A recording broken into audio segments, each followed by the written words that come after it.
Maravilhoso dia, pessoal. Eu sou a Aline Tibério, sou especialista em sucesso do cliente e hoje eu vou falar sobre a fantástica jornada do colaborador.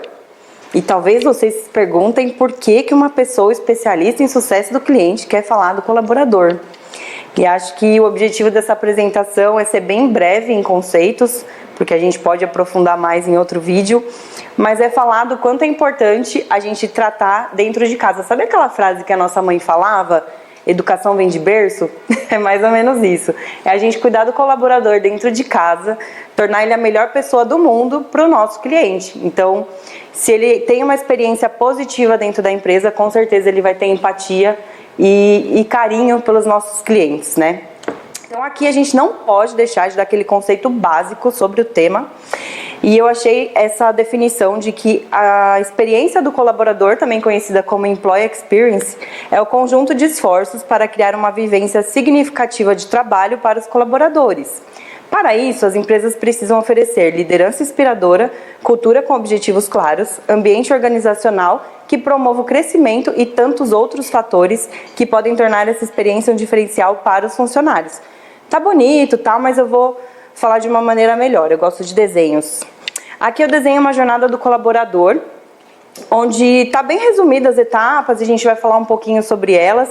Seria mais ou menos de todos os pontos de contato que a empresa tem com os colaboradores, né? Então, começa tudo no recrutamento, a primeira impressão do colaborador com a sua empresa. Depois vem o treinamento, que é aquela injeção de conhecimentos que a gente dá naquela pessoa que está chegando na nossa empresa. Durante o desenvolvimento, a gente vai aprimorando as habilidades. E não diferente de um funil de vendas, é lógico que a gente tem que tratar da retenção dos colaboradores, dando bastante engajamento, motivação. A empresa é responsável por proporcionar isso e é lógico que o colaborador tem que fazer a parte dele também. E a parte do desligamento, que a gente...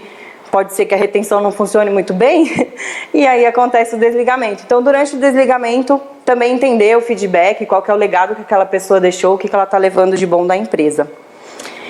Então, falando sobre o recrutamento, começa, lógico, pela área de gestão de pessoas, divulgando a descrição da vaga. É importante ela não só pegar uma descrição da vaga e jogar lá, né, naquela oportunidade, ela entender o que é esperado daquela vaga, né, tanto em perfil, conhecimentos específicos, as habilidades comportamentais, verificar os salários compatíveis com o mercado e ser muito transparente no momento da entrevista, no momento da contratação, no momento de interagir com as pessoas que passaram ou não para fazer uma entrevista, né. A segunda etapa é o treinamento. Então, durante o treinamento, é muito comum as empresas realizarem um onboarding, onde é apresentada como que a empresa funciona, quais são as regras, né? Todas as empresas têm regras. Então, esse onboarding ele é muito comum ser feito no primeiro dia, junto com uma integração, né? Para a pessoa poder entender como que funciona a empresa e depois ser alocada na área que ela foi contratada, né?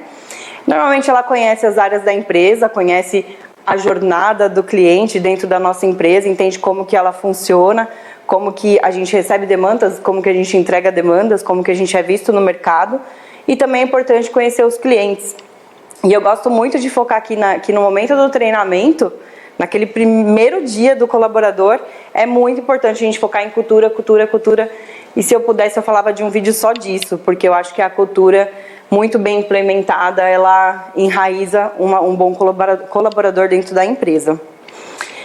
Vem a próxima etapa de desenvolvimento. Então, na minha opinião, acredito que as expectativas com o colaborador, elas devem ser sempre muito claras, né? E os feedbacks sempre contínuos. Aqui na Bluesoft, a gente tem muito, né, o costume aí de fazer os feedbacks periódicos, então feedback 360, one-on-one, às vezes nem precisa ser tão formal assim, né? A gente chama a pessoa e pede feedback, dá feedback também. É muito importante não só você entender que você é um colaborador e você precisa só ouvir coisas do seu líder, mas que você também precisa dar um feedback para o seu líder. Identificar o tempo inteiro os pontos que precisam melhorar e ajudar a melhorar, porque é muito fácil a gente apontar o que não está legal tanto o colaborador falando da empresa, quanto a empresa falando do colaborador, ou o líder falando do colaborador, mas ajudar a melhorar, porque só apontar e não criar uma ação de melhoria, você não fez nada. E líderes empoderados, líderes exemplos no nosso dia a dia. A parte de retenção, eu acho que ela é extremamente importante. Assim como sou especialista em sucesso do cliente, eu cuido, né, e sou responsável pela retenção dos clientes. Aqui eu vejo que é a mesma coisa, né? A gente não pode ter um churn de colaborador, é o que a gente tem que evitar. Então é muito importante a gente criar vivências significativas no ambiente de trabalho, um ambiente inclusivo que abraça a diversidade, um suporte diferenciado dos líderes, focando sempre no desenvolvimento de cada colaborador, e pesquisas de clima organizacional, que acho que é o jeito mais fácil e mais comum de você entender qual que é o momento da sua empresa, o que as pessoas estão pensando, você fazer pesquisas direcionadas para de repente criar eventos diferentes ou melhorar alguma coisa, isso é bem legal. As ações de endomarketing, então aqui na Bluesoft a gente tem diversas ações de endomarketing, a gente tem aí o futebol de quinta-feira, a gente tem as pizzas aí de vez em quando, né, na sexta-feira, a gente tem o Game Night nas sextas à noite. Então a gente tem diversas ações de endomarketing, comemorar aniversário das pessoas, muito importante, diversas ações de endomarketing que a gente dá uma quebrada naquela rotina, né? Então aqui isso é bastante comum também, porque a gente quer que os colaboradores se sintam à vontade, se sintam em casa, se sintam da família da empresa. E claro, a avaliação contínua do perfil do colaborador. Esse eu acho que é um destaque principal que eu vejo aqui, essa avaliação contínua do perfil do colaborador, né? Que é o tempo inteiro a gente se perguntar, tanto o líder quanto as pessoas de gestão de pessoas, onde aquele colaborador está, é o melhor lugar para ele estar, e o melhor de tudo, é onde ele quer estar, porque muitas vezes as pessoas têm um perfil comportamental e alguns conhecimentos e não vão desempenhar naquela função tão bem. E às vezes elas mudam, de repente, de departamento, de função, e a produtividade, os resultados aumentam muito mais. Então, a gente precisa ter esses olhos dos dois lados, né? Tanto o colaborador levantar a mão, ter essa curiosidade, né? De repente, aprender coisas novas, e também do contrário. Na parte do desligamento, a gente sempre torce para que não aconteça, mas na maioria das empresas acho que acontece, né? Um pouquinho comum. E acho bem legal no momento do desligamento isso ser feito de forma muito amigável, né? É uma etapa da jornada, ela faz parte e ela tem que ser feita da melhor maneira possível. Então as expectativas transparentes dos dois lados, entender por que o colaborador está indo, entender o que ele aprendeu nesse tempo dentro da empresa, né? O que ele deixou de legado, né? Como que a empresa, quando falar daquela pessoa, o que vão lembrar dela? E acho que isso é importante também, né? Como essa pessoa ela ainda é fã da sua empresa, porque lá quando você divulgou a vaga, você vendeu, né, uma vaga para aquela pessoa. Então ela comprou essa vaga, ela está satisfeita com isso, né? Ou com o serviço que foi prestado. E portas abertas para dentro e para fora. Ao mesmo tempo que um colaborador sai, ele pode falar muito bem da sua empresa ou não. E a empresa também pode falar muito bem de você ou não, te indicar para outras empresas. Acho que isso é um caminho recíproco. Antigamente a gente tinha muito costume de, acho que ainda tem, não sei, ligar para pedir referência de um trabalho anterior, de uma experiência anterior, para um antigo gestor. E acho que o retorno também é verdadeiro, né? Então, as pessoas perguntarem, poxa, valeu a pena trabalhar naquela empresa? O que ela agregou para você? O que ela agregou na sua vida? Aqui a gente tem histórias de muitas pessoas que saíram e que deixaram uma história maravilhosa aqui dentro, e que a gente sabe que foi por oportunidades que faziam muito mais sentido para a vida delas, mas que deixaram o coração aqui também. Então isso é bem legal. Aqui eu quero compartilhar algumas curiosidades bem legais que eu recebi essa semana, né? Essa primeira foi um artigo que foi compartilhado pela Ellen Frota, da Metamorfose CX, uma consultoria, e é um artigo que fala dessa pergunta preferida dos recrutadores da Netflix, né? E essa melhor resposta.